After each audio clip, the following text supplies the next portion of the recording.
O podcast apresenta a surra que Tetzel tomou. KKKKK.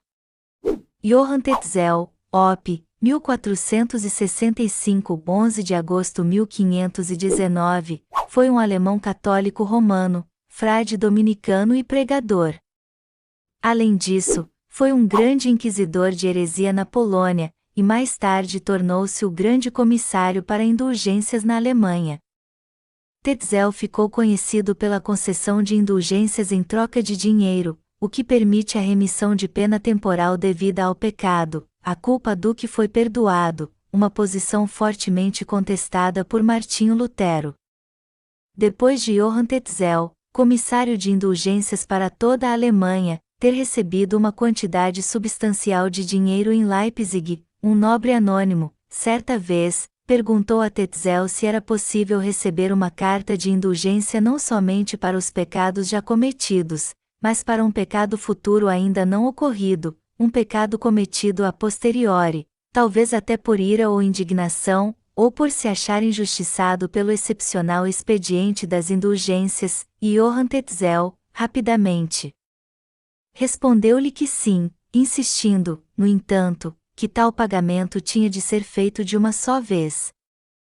Este nobre fez-lhe o régio pagamento, recebendo, logo a seguir, a carta de indulgência selada de Tetzel.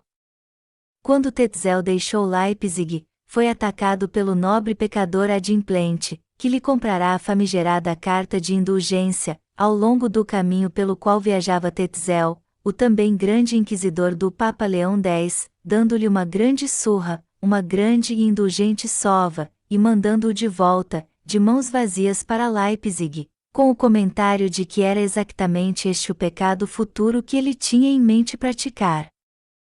O Duque George da Alemanha, no início, ficou bastante furioso por este incidente, mas quando ouviu toda a história, deixou-o ir sem castigar o nobre e começando a entender tamanho desatino religioso e tributário que havia. Um verdadeiro absurdo, mas que ocorria verdadeiramente, à luz das orientações católicas indulgentes da época. Lenda ou não, esta talvez tivesse sido a melhor e mais sagrada e indulgente sova, a mais bem aplicada lição, legal e antecipadamente perdoada por carta oficial da Igreja, no maior cobrador de indulgências de toda a história do catolicismo na Alemanha. Entretanto, o que é certo e seguro mesmo é que, graças principalmente a este tema sobre cobrança de metais às indulgências, foi que o monge agostiniano Martinho Lutero publicou sua famosa obra 95 Teses, em 1517, declarando-se radicalmente contra o Instituto das Indulgências e disparando uma reforma protestante à ISAR, Igreja Católica, Apostólica Romana. Obrigado por ouvir o podcast do Lembrador.